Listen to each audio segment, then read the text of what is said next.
White text on black. Elsecar 1880, a digital tour of Elsecar and surrounding industry at the end of the 19th century.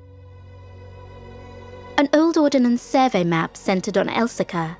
Milton Iron Works is marked to the northwest and Simon Wood Colliery to the northeast. We zoom in, gliding north up the river to Elsecar Low Colliery, then pulling back to Elsecar on the reservoir. A sepia photograph from 1880 shows the small village from a hillside to the southeast. It fades to colour, the surrounding hills suffused with green, the buildings a warm and sandy brown beneath a misty sky. Sheep graze in a nearby field as behind them tall industrial chimneys pour black smoke into the sky. On a wide crossroads in the village centre, flanked by sturdy Victorian buildings, men load goods onto horse-drawn carts.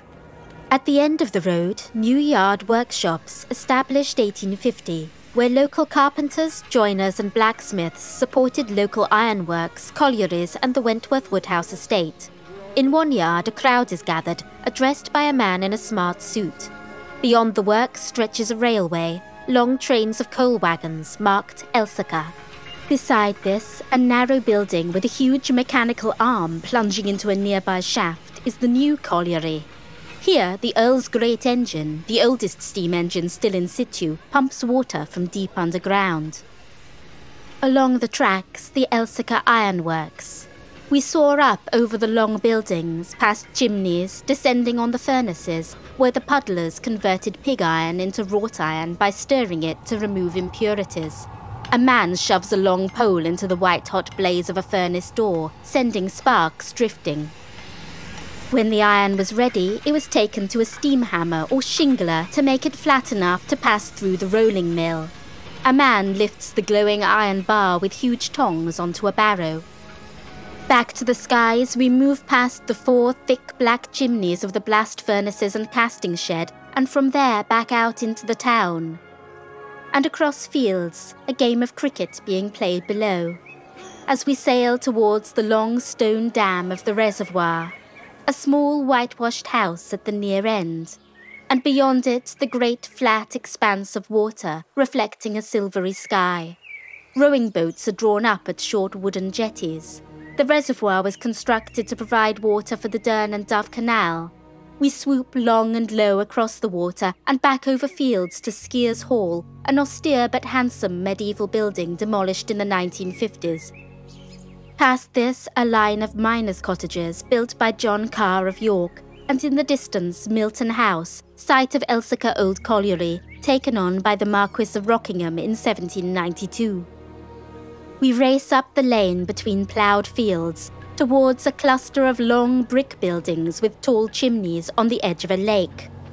The Milton Iron Works, established in the 1790s, built mighty engines, bridges and more, sent all around the world. Atop a hill to the west of Elsecar, it was connected to the canal basin by a steam-powered wagonway. We follow the tracks eastward, open-topped cars of coal rattling beneath us as they trace a silvery line across the outskirts of the town. Past the great black drum of the Elsecar Gasworks to join the South Yorkshire Railway at the head of the Dearne and Dove Canal. The canal was connected to Elsecar in 1798.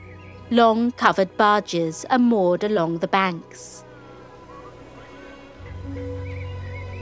The railway tracks run alongside the Simon Wood Colliery.